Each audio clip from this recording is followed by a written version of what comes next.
Hay una mentira que nos han repetido tantas veces que ya la confundimos con la verdad. Nos dijeron que la procrastinación es pereza. Nos dijeron que quien pospone es débil, que quien duda es cobarde, que quien no ejecuta es alguien sin carácter. Y esa mentira ha destruido más vidas que cualquier fracaso real. Porque yo he conocido personas que trabajan 14 horas al día y por dentro están vacías. He conocido empresarios exitosos que no pueden dormir porque saben que nunca empezaron lo que de verdad querían empezar. He conocido madres que cumplen con todo el mundo menos consigo mismas y sonríen mientras algo dentro de ellas se muere en silencio. Y también he conocido lo contrario. He conocido a un pescador en Okinawa que sale al mar a las 5 de la mañana sin quejarse, sin dudar, sin postergar. He conocido a una anciana en un pueblo de Colombia, sin estudios, sin dinero, sin conexiones, que cada mañana barre el patio de tierra como si estuviera cuidando un templo. Entonces te pregunto, si la procrastinación fuera pereza, ¿por qué las personas más ocupadas del mundo también procrastinan lo que más les importa? ¿Por qué el hombre que corre todo el día sigue posponiendo la conversación con su hijo? ¿Por qué la mujer que cumple con todos los plazos del trabajo lleva 10 años sin escribir la primera página del libro que sueña? La procrastinación no es pereza. La procrastinación es miedo disfrazado de tiempo. Es la manera elegante que encontró tu mente para protegerte de aquello que sí te importa. Y hasta que no entiendas eso, ningún truco, ninguna app, ningún consejo de productividad te va a salvar. Yo crecí entre dos culturas. Mi padre era japonés, callado, disciplinado, un hombre que se levantaba antes del sol sin necesidad de reloj. Mi madre era latina, cálida, ruidosa, un huracán de amor que llenaba la casa de música y de olor a comida. Y aprendí desde niño que la sabiduría no vive en un solo idioma. Mi padre me enseñó el silencio. Mi madre me enseñó la ternura. Mi padre me enseñó a terminar lo que empiezo. Mi madre me enseñó a perdonarme cuando no lo logro. Y hoy, después de tantos años, entiendo algo que quiero decirte antes de continuar. Ejecutar no es un castigo. Ejecutar es una forma de rezar sin palabras. Lo primero que necesitas entender, y quiero que lo escuches con calma, es que tu problema no es la falta de fuerza. Tu problema es que estás peleando contra tu cerebro en lugar de caminar con él. Suena sencillo, suena casi a autoayuda barata, pero déjame contarte algo. Cuando yo tenía 23 años, quería escribir un libro.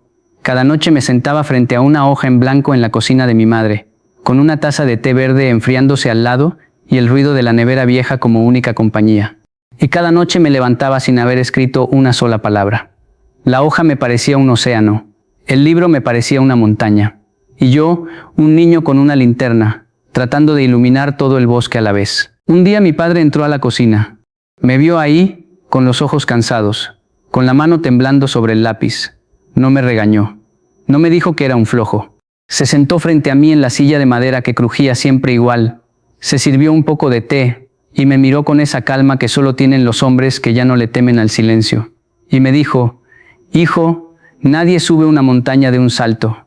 Se sube porque se olvida de la cima y se enamora del siguiente paso. Yo no entendí esas palabras esa noche.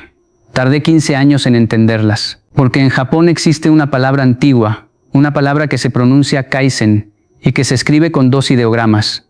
El primero significa cambio. El segundo significa bueno. Cambio bueno. Mejora continua. Pero la traducción literal se queda corta, porque kaizen no es solamente mejorar. Kaizen es la humildad de aceptar que hoy solo puedes dar el 1% y que ese 1% es sagrado. Y a ti, que estás escuchando, quiero decirte algo. Deja de pedirte hazañas. Deja de exigirte revoluciones. La vida no se transforma con grandes gestos. La vida se transforma con pequeñas decisiones repetidas hasta que dejan de ser decisiones y se convierten en quien eres. Un paso corto todos los días te lleva más lejos que un salto heroico una vez al año. Lo segundo que necesitas entender es que la voluntad no existe como tú crees. La voluntad es un músculo pequeño y tú le estás pidiendo que cargue un edificio entero. Por eso fracasa, por eso te fallas, no porque seas débil, sino porque estás usando la herramienta equivocada. Hace unos años conocí a una estudiante en Medellín. Se llamaba Lucía, tenía 26 años, ojeras profundas y unas manos que no dejaban de moverse cuando hablaba. Me contó que llevaba 3 años intentando terminar su tesis y que cada mañana se juraba que hoy sí, que hoy iba a escribir, que hoy iba a cambiar. Y cada noche se acostaba con el mismo peso en el pecho, el peso de haberse traicionado otra vez. Nos sentamos en un café pequeño, en el barrio Laureles, cerca de una ventana por donde entraba una luz amarilla, cansada, de esas luces que solo tiene Colombia al final de la tarde. Ella removía el café sin tomarlo, y me dijo: Yokoi, yo no soy floja, yo estoy rota. Esa frase me la guardo, porque no era queja, era diagnóstico, y era mentira. Le hablé entonces de una técnica que en Occidente llaman Pomodoro, pero cuya raíz vive perfectamente dentro de la disciplina japonesa. Trabajar 25 minutos, descansar 5, no más, no menos, no pelear con la mente durante horas, no exigirle al alma que aguante lo que no puede aguantar, solo 25 minutos de presencia real, y luego 5 de respiración honesta. Le dije: Lucía, no tienes que escribir la tesis hoy, solo tienes que escribir 25 minutos. Si al terminar quieres parar, paras. Nadie te va a juzgar. Ella me miró como si le estuviera regalando algo, y quizás lo era. Le estaba regalando permiso. Permiso para no cargar la montaña entera. Permiso para ser humana. Permiso para avanzar sin destruirse. Un mes después me escribió. Había terminado el primer capítulo. 3 meses después, la mitad de la tesis. Al año era licenciada. Y lo que más me conmovió no fue el título. Fue una línea al final de su mensaje. Decía: aprendí que no estaba rota, solo estaba mal instalada. Escúchame bien, tu mente no es tu enemiga. Tu mente es un caballo salvaje, y tú llevas años tratando de domarlo con látigos que no funcionan. Pero cuando le pones una montura suave, cuando le hablas bajo, cuando le das ritmo en lugar de miedo, el caballo empieza a correr contigo, y descubres que siempre estuvo dispuesto, solo estaba esperando que dejaras de gritarle. Lo tercero que necesitas entender, y esto lo aprendí de una mujer que jamás olvidaré, es que la perfección es una forma elegante de cobardía. Yo la conocí en un pueblo pequeño de Okinawa, un lugar donde el aire huele a mar y a jazmín, donde las casas son bajas y las tejas son curvas, donde los ancianos se saludan con una inclinación que dice más que 1000 palabras. Ella tenía 92 años, la piel como papel de arroz y unas manos manchadas por el sol de 9 décadas. La encontré en su jardín, arrodillada frente a una planta pequeña, arrancando hojas secas con una paciencia que no era de este siglo. Le pregunté cuál era su secreto para haber vivido tanto, para haber criado 6 hijos, para haber enterrado a un esposo, para seguir sonriendo mientras el mundo cambiaba tan rápido a su alrededor. Ella se levantó despacio, con las rodillas crujiendo como ramas viejas. Me miró con unos ojos que ya habían visto demasiado como para mentirme, y me dijo algo que no voy a olvidar mientras viva. Pero antes de compartir contigo esas palabras, necesito que entiendas de dónde venían.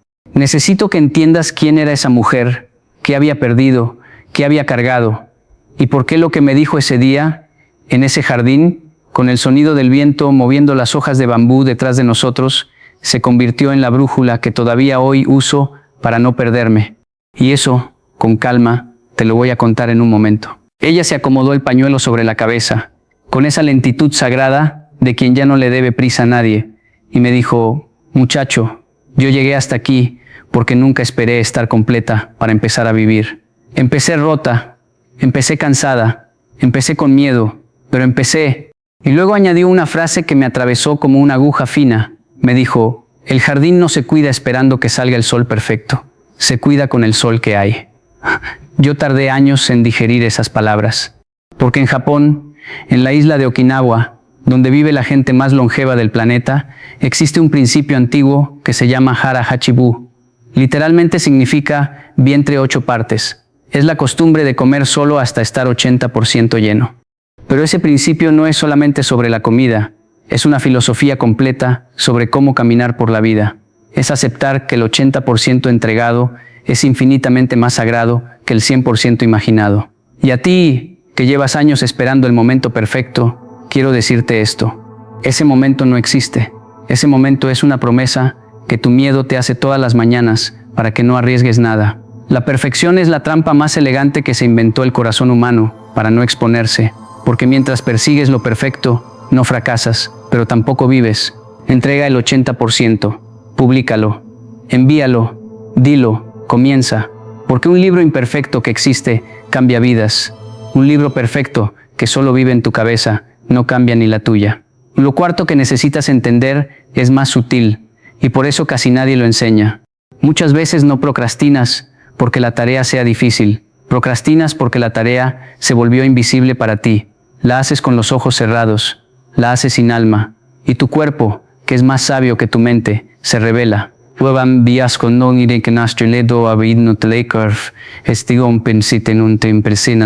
Déjame contarte de un hombre que conocí en un tren entre Kioto y Osaka.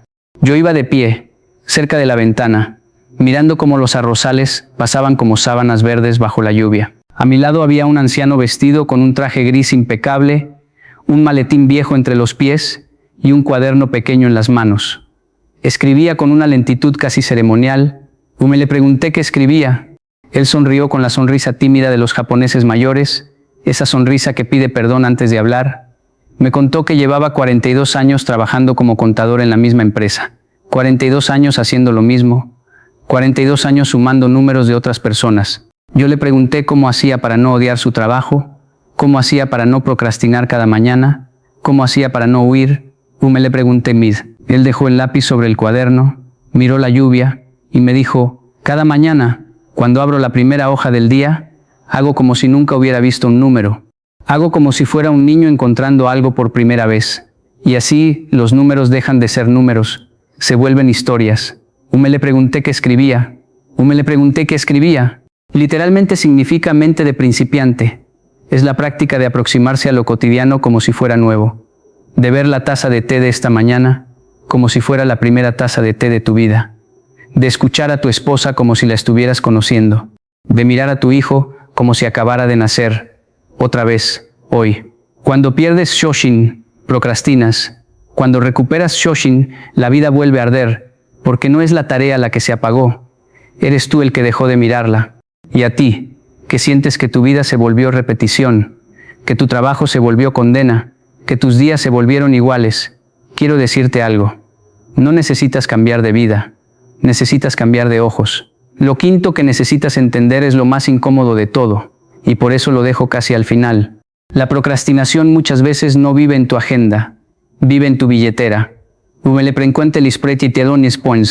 lo aprendí de mi abuela paterna, una mujer pequeña, delgada, silenciosa, que vivía en una casa de madera cerca de Nagano. Ella tenía un cuaderno viejo, forrado en tela azul, con las esquinas gastadas por el uso.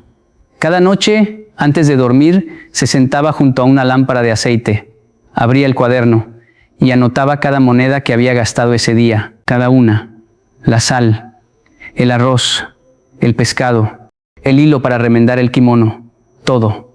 Yo de niño me reía por dentro, me parecía absurdo. Ella vivía con casi nada. ¿Qué había que anotar? Un día le pregunté por qué. Ella me tomó la mano, con esa suavidad que solo tienen las manos de las abuelas, y me dijo, nietecito, el dinero es como el agua. Si no sabes por dónde se escapa, un día te despiertas con la casa vacía y no entiendes cómo pasó.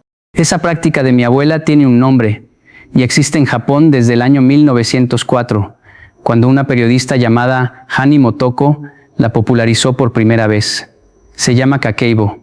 Literalmente significa libro de cuentas del hogar, pero Kakeibo no es contabilidad. Kakeibo es meditación disfrazada de matemáticas. Es sentarse cada noche a mirar tu vida con honestidad. Es dejar de huir de los números que te avergüenzan. Es enfrentar, con lápiz y papel, la verdad que las apps te ocultan porque son demasiado rápidas. Y déjame decirte algo duro pero necesario. Muchas personas no procrastinan porque no tengan tiempo. Procrastinan porque tienen deudas silenciosas, gastos ocultos, ansiedades financieras que les carcomen la mente sin que ellas mismas lo sepan. Y esa ansiedad se disfraza de cansancio. Y ese cansancio se disfraza de pereza. Y esa pereza es acusada de ser tu carácter, cuando en realidad es una fuga que empezó en tu cuenta bancaria. Toma un cuaderno, no una app, un cuaderno de papel, con lápiz, y cada noche, 5 minutos, anota. Escribe lo que ganaste, escribe lo que gastaste. Escribe sin juzgarte, solo mira, porque cuando miras, algo se ordena. Y cuando algo se ordena por dentro, la procrastinación pierde uno de sus refugios más oscuros. Ahora bien, yo sé lo que estás pensando. Estás pensando que son muchas cosas. Estás pensando que Kaizen, Pomodoro, Harahachibu, Shoshin, Kakeibo, todo junto es demasiado. Y tienes razón. No hagas todo a la vez. Ese es el error clásico. Ese es el error que te va a devolver al mismo pozo del que estás tratando de salir. Empieza con una, solo una, la que más te duela reconocer, la que más te esté esperando. Practícala durante 30 días. Deja que se vuelva parte de ti, como se vuelve parte de ti el olor de tu propia casa. Y solo entonces, cuando ya no la pienses, cuando ya no te cueste, cuando ya se haya vuelto respiración, agrega la siguiente. Porque la disciplina no se instala como una app. La disciplina se cultiva como un bonsái, con paciencia, con podas pequeñas, con años. Y aquí, antes de continuar, hay algo que necesito decirte. Algo que no aparece en ningún libro de productividad. Algo que aprendí no de un maestro zen, ni de un anciano en Okinawa, ni de mi abuela. Lo aprendí de mi propio padre, en el momento más difícil de mi vida, en una habitación de hospital, con una máquina marcando su corazón cada vez más despacio. Pero eso, lo más importante de todo, eso que casi nadie se atreve a nombrar, te lo voy a contar en un momento. Porque tiene que ver con la única certeza que compartimos todos los que estamos aquí. Y hasta que no la mires de frente, ninguna técnica japonesa, ninguna filosofía, ningún sistema te va a alcanzar. Mi padre murió en un otoño frío, en una habitación blanca, con una ventana pequeña por donde entraba una luz gris que parecía pedir permiso. Yo tenía 31 años, él tenía 68. Y hasta ese día, yo había vivido creyendo que todavía tenía tiempo. Tiempo para decirle lo que no le había dicho. Tiempo para preguntarle lo que no le había preguntado. Tiempo para ser el hijo que había pospuesto ser durante décadas. Él estaba muy débil esa tarde. Sus manos, que siempre habían sido fuertes, callosas, manos de trabajador, descansaban sobre la sábana como dos hojas caídas. Me acerqué, le tomé la mano, y él, con un hilo de voz, con la mirada clara me dijo, «Hijo, la vida no es corta, la vida es larga. Lo que es corto es el tiempo que uno tarda en darse cuenta de que ya la estaba viviendo». Yo lloré, pero no lloré de tristeza, lloré de vergüenza, porque entendí en un segundo todo lo que había pospuesto, la llamada a mi madre, el viaje con mi hermano, el libro que quería escribir, la conversación con mi hija, el abrazo, el perdón, el gracias. Y quiero decirte esto ahora, con toda la ternura que soy capaz de tener. La procrastinación no te está robando productividad, te está robando presencia, te está robando la única vida que tienes. Cada mañana que dices mañana, estás intercambiando un día real por un día imaginario. Y los días imaginarios no se acumulan en la memoria, solo se acumulan los días vividos. Entonces déjame recordarte todo lo que hemos caminado hasta aquí. Primero, Kaizen, el 1%, el paso pequeño que no asusta, la montaña que se sube olvidando la cima. Segundo, Pomodoro, 25 minutos de presencia real, la disciplina del ritmo, no del castigo. Tercero, Hara Hachibu, el 80% entregado, que vale infinitamente más que el 100% imaginado. Cuarto, Shoshin, la mente de principiante, los ojos nuevos sobre la vida vieja. Quinto, Kakeibo, el cuaderno honesto, los números mirados sin miedo. Y sexto, el que acabo de nombrarte, la certeza de que el tiempo no espera, la certeza de que un día tú también estarás en una cama, mirando una ventana, y todo lo que hoy pospones será lo que más pese. Mirando que Dabon que va mi kendoki, minel monantesan. Quiero hablarle a esa persona que está escuchando esto y siente por dentro que ya es tarde, que perdió demasiados años, que la vida ya pasó, que las técnicas japonesas son bonitas, pero llegan tarde para él, para ella. A esa persona quiero decirle algo, y quiero que lo escuche con calma. No es tarde, no es tarde, no es tarde. Mi abuela empezó su kakeibo a los 57 años, después de enviudar, sin un yen ahorrado. La mujer de Okinawa que te conté empezó a cuidar su jardín a los 70, cuando ya sus hijos se habían ido. Y el contador del tren, 42 años en la misma silla, encontró su Shoshin en el año número 38. No es tarde, nunca es tarde, porque la vida no premia al que empieza joven, la vida premia al que empieza, y empezar es un verbo que no tiene edad. Un paso, solo uno, hoy. No mañana, hoy. Puede ser 5 minutos de caminata, pueden ser 100 palabras escritas, puede ser un número anotado en un cuaderno, puede ser una llamada que llevas meses posponiendo.